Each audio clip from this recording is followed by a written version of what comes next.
Hello, I'm Susan Henricks, Director of the Carnegie-Stout Public Library. Your library contains a wealth of information and is a wonderful resource to support a broad spectrum of interests. Recently, a local history enthusiast searching through the library's rare book collection discovered an old volume containing personal histories of Dubuquers' involvement in the Civil War. This finding led him to other library resources, which in turn sent him down other avenues of discovery. In June 2012, this enthusiast, John Pregler, shared his newfound knowledge in a presentation at the library.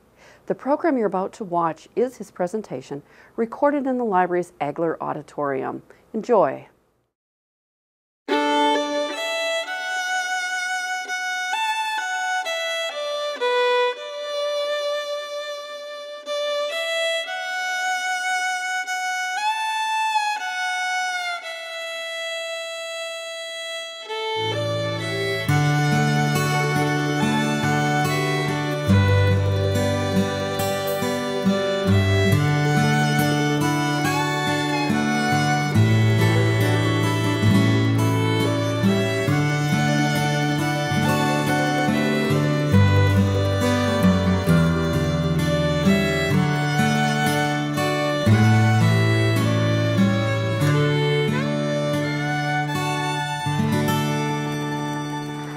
Thank you very much.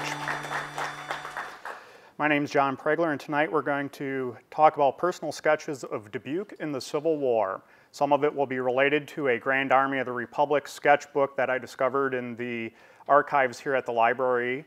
And some of the information we'll be talking about comes from my personal collection and personal research I've done here at the public library via the internet and encyclopedia dubuque.org and other different resources that help me really gain an understanding of Dubuque's role in the Civil War.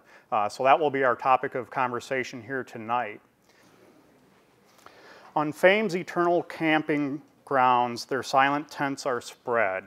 That's the inscription on the Civil War monument in Linwood Cemetery, Dubuque's one and only monument to the Dubuque veterans that fought in the U.S. Civil War 1861 to 1865.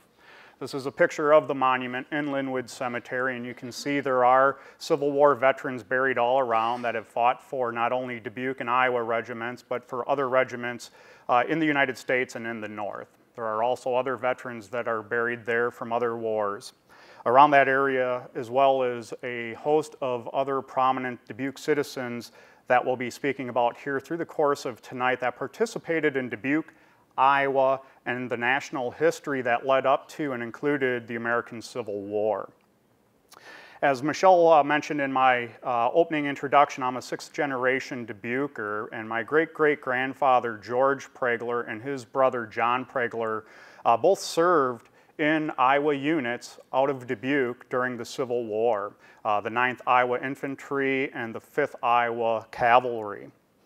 And it was probably in my freshman year of high school when my father came home with my great-grandfather's discharge papers, which we have displayed one of them here tonight with us. And I became very interested in the Civil War, and I wanted to know more about the Civil War, and most information I knew related to the Civil War as it pertained to Eastern soldiers and regiments, the Army of the Potomac, battles out east like Antietam, Gettysburg. And there wasn't a lot of information on Dubuque or Iowa in the Civil War, and I wanted to know more about George Pregler and the 9th Iowa Infantry. So I decided to start doing some research, and the first place I came was to the Carnegie-Stout Public Library. And I really got immersed in the Iowa References resource section and all the wonderful books that were written immediately after the war related to Dubuque County history, to Joe Davis County and Grant County history, to the Civil War, books on regiments that served in the Civil War with lists of all the soldiers, who served, where they served, when they served. And I really got immersed in just learning about Dubuque and the Civil War. And of course, you can't start learning about the Civil War in the tri-state area without first understanding that General Grant came from Galena. But so much more happened in this area, and so many more people gave all to the cause from the Dubuque area that are unknown, that it started to dawn on me that it wasn't the Eastern armies that won the Civil War for the Union and saved the Union. It was Iowa, Wisconsin, and Illinois farm boys that saved the Union. And they started by fighting in the Western theaters at places like Wilson's Creek and Pea Ridge and Shiloh and Corinth. And they moved westward then as they had success early in the war, while Eastern armies like the Army of the Potomac were losing out to Robert E. Lee.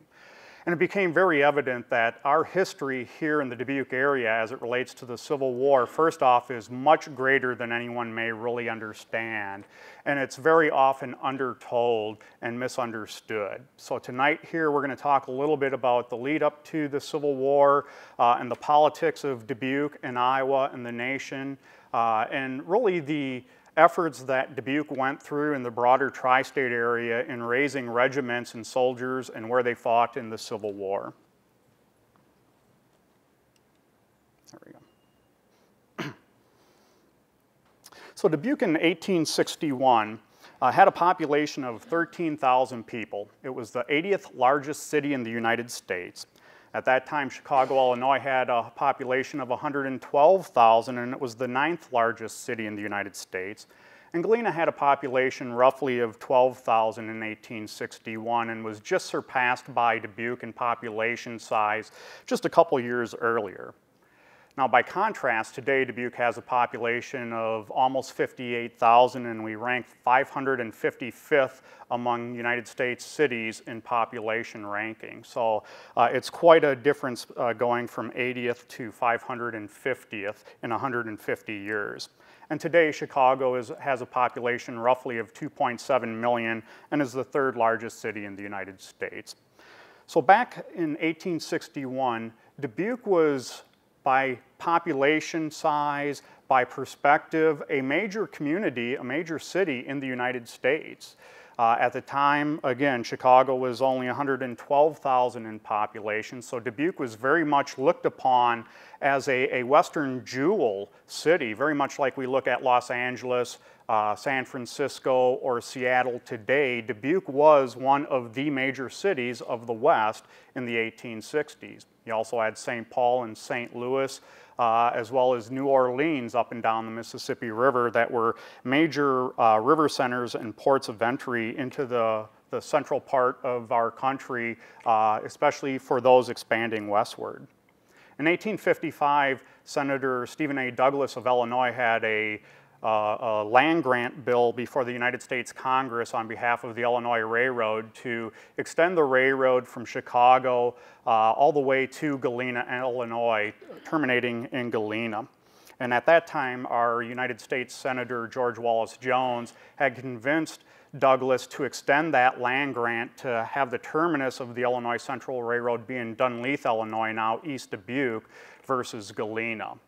It made sense in the broader scheme of the nation, and Senator Douglas acquiesced, and Dubuque ended up becoming the terminus of the Illinois Central Railroad in 1855.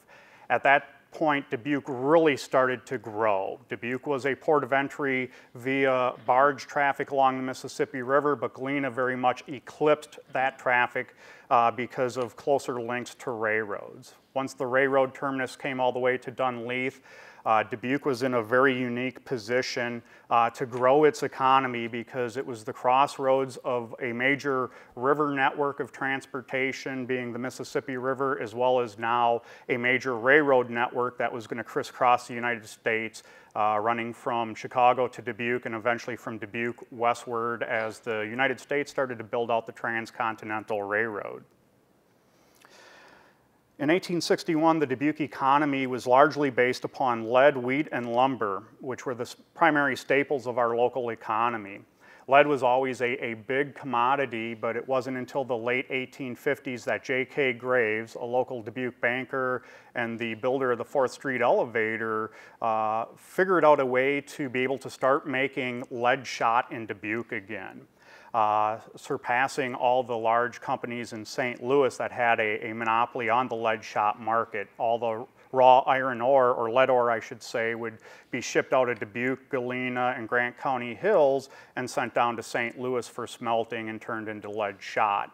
And the shot tower here in Dubuque really was used as a lookout tower for the lumber industry in Dubuque for the majority of its early life before it was ever used as a real lead shot tower. But by the late 1850s, it was producing lead. Dubuque was also a gathering center for wheat from the different farmers scattered throughout western Iowa and central Iowa and northeast Iowa. And that wheat was then shipped to the east and to the rest of the country after it fed the general Midwest population. As the war progressed on then, pork production and wagon and carriage manufacturing became a very large industry in Dubuque, and carriage manufacturing really grew to be an extremely large industry for the next 50 years or so in the city of Dubuque with A.A. Cooper Wagon Works, the Norwegian Wagon Works, and a variety of other wagon companies. By the 1880s, Dubuque was the largest manufacturing center for wagons in the United States, as well as sleighs and bicycles, and continued to do so until the advent of the automobile, when August Cooper believed that a horseless carriage was a passing fancy, decided not to work with Henry Ford and putting his motors into Cooper's carriages here in Dubuque. And then shortly thereafter that decision, the wagon industry and the carriage industry in Dubuque started to dwindle a little bit. By 1862, Dubuque also had the national reputation as the secessionist whole. And that was not a flattering reputation to have. The reputation was among northern folks, and it was largely because of our local newspaper editor, Dennis Mahoney, and the many articles that he published in the Dubuque Herald in which he was taking opposition to the Lincoln administration and the war itself. So the New York and Washington papers started to pick up on that and started to talk about the southern sympathies of Iowa, and more specifically of Dubuque, and started referring to it as a secessionist whole. The United States in 1861, after secession started to occur in December of 1860 with South Carolina seceding from the Union, the United States map really got broke up into north and south, and then you also had the western territories which were very much unsettled territories, mostly Indian territories that covered a wide area of the United States, also encompassed a variety of Indian nations that were as varied as the nations of Europe. And unique to Iowa really only was the fact that Iowa, being a Union state, was the first state out of the Louisiana Purchase to be formed as a free state. It was also the first free state formed west of the Mississippi River.